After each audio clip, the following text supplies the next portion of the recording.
तो पश्चिम बंगाल में कितने बमबाज, इस सवाल के साथ करेंगे सुबह 10 बजे के बुलेटिन की शुरुआत। नमस्कार, मैं निधि चतुर्वेदी आपके साथ। खबर है पश्चिम बंगाल के मुर्शिदाबाद से, जिस पर नजर लगातार है। दरअसल यहां पर श्रम राज्य मंत्री पर हमला किया गया। बम से यह हमला बोला जाता है श्रम राज्य मंत्री जाकिर हुसैन पर। और जाकिर हुसैन कल रात जब ट्रैवल कर रहे थे, वो स्टेशन जा रहे थे, रेलवे स्टेशन, तब बम से उन पर हमला कर दिया गया, जिसमें वो गंभीर तौर पर जख्मी हो गए थे।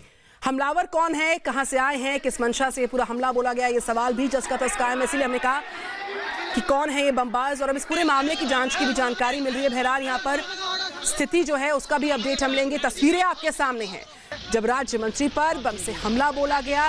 वो दरअसल रेलवे स्टेशन की तरफ जा रहे थे और बीच में मुर्शिदाबाद में ये हादसा होता है।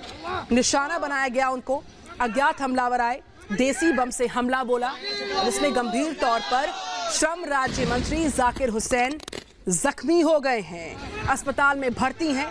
हमले की जांच की भी जानकारी इस बीच मिल रही है। लेकिन अभी आपको बता दें, ये सवाल जिसका तस कायम है कि अज्ञात हमलावर कौन थे, कहां से आए थे, किस मंतव्य के साथ आए थे, और क्यों इस तरीके से सड़क पर जाते हुए मंत्री जी पर बम फेंक दिया गया।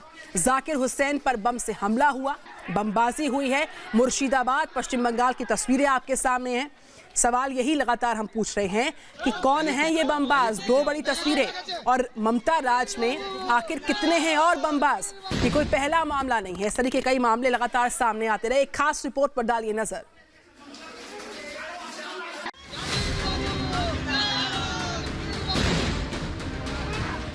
बम धमाके की ये तस्वीर पश्चिम बंगाल के मुर्शिदाबाद की है। मुर्शिदाबाद में उस वक्त अफरा तफरी मच गई जब पश्चिम बंगाल के श्रम राज्य मंत्री जाकिर हुसैन पर अज्ञात बदमाशों ने देसी बम से हमला कर दिया।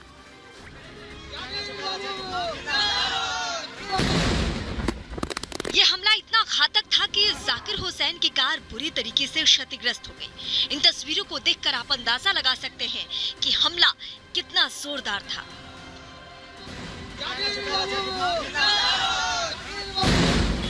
अचानक हुए इस घातक हमले में पश्चिम बंगाल के श्रम राज्य मंत्री जाकिर हुसैन बुरी तरीके से घायल हो गए हैं। जानकारी के मुताबिक मुर्शिदाबाद के रघुनाथगंज के पास इस वारदात को अंजाम दिया गया। खबर के मुताबिक जाकिर हुसैन कोलकाता के लिए ट्रेन पकड़ने रेलवे स्टेशन जा रहे थे, तभी कुछ लोगों ने उन पर देसी बम से हमला कर दिया। इस हमले में जाकिर हुसैन गंभीर रूप से घायल हो गए, जिसके बाद उन्हें आनन फानन में अस्पताल पहुंचाया गया। मुर्शिदाबाद मेडिकल कॉलेज में जब मंत्री साहब ने आया था, हिज कंडीशन इज स्टेबल। दाहिना हाथ में और बाएं पैर में चोट पहुंचा, प्लास्टर है। मंत्री जाकिर हुसैन के अलावा दो अन्य लोगों को भी गंभीर चोटें आई हैं। सभी को अस्पताल में भर्ती किया गया है। श्रम राज्य मंत्री जाकिर हुसैन पर हुए इस हमले की बीजेपी ने कड़े शब्दों में निंदा की है। केंद्रीय मंत्री पीयूष गोयल ने ट्वीट कर इसे निंदनीय बताया है और उनके शीघ्र स्वस्थ होने की कामना की है। पश्चिम बंगाल के राज्यपाल जगदीप धनखड़ ने भी ट्वीट किया, इस घटना पर चिंता जाहिर की और इसे निंदनीय करार दिया।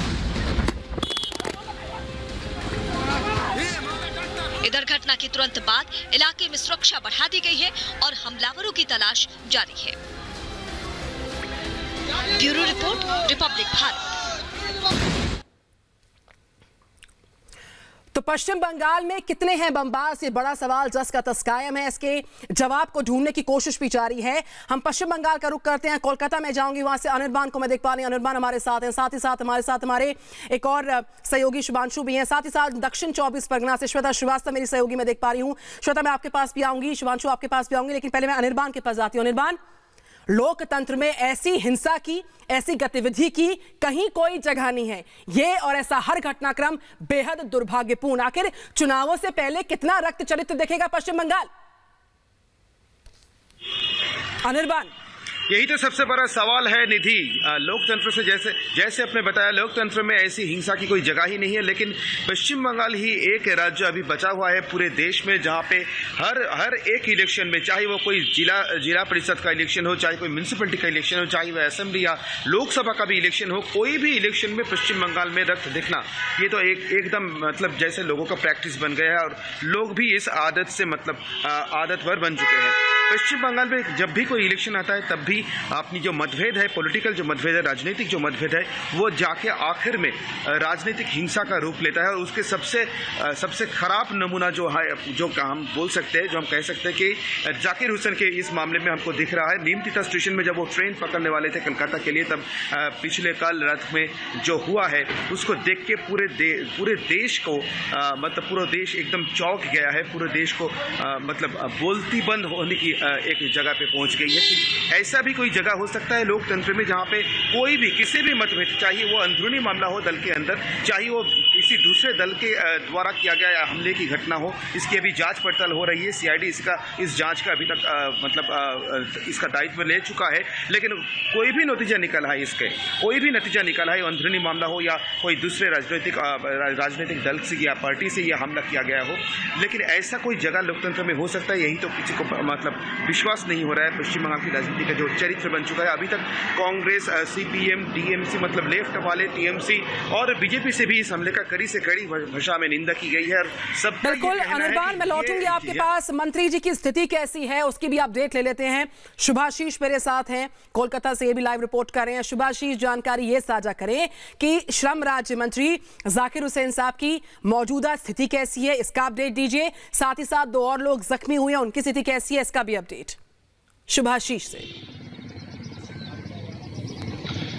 अभी तक जो खबर आ रहा है, आईएनके पे भर्ती है हमारे श्रम राज्य मंत्री जाकिर हुसैन जी, और कल जब ये वारदात हुआ उसके बाद उसे जंगीपुर के जो हुकुमा अस्पताल है वहां पे ले गया था, लेकिन बहुत बुरी तरीके से जख्मी होने के कारण उन्हें आईएनके पे लिया गया और यहाँ पे उन्हें ट्रॉमा केयर यूनिट पे रखा गया है और ट्रॉमा केयर यूनिट पे वो अभी तक है। और जैसे कि डॉक्टर से हम जान रहे हैं कि वहां पे 10 बजे उनका एक सर्जरी है, वो बहुत इंपॉर्टेंट सर्जरी है, 10 बजे के बाद ही वो सर्जरी होने वाला है और उसी सर्जरी के बाद ये पता चलेगा कि ये जो फायरिंग हुई है वहां पे किसी भी चीज उनके जख्म के अंदर रह गया है या नहीं, वो जख्म साफ करेंगे डॉक्टर लोग और उसी के साथ वो सर्जरी से ही पता चलेगा कि उनके आखिर में हालात कितना क्रिटिकल है और वो कैसे है।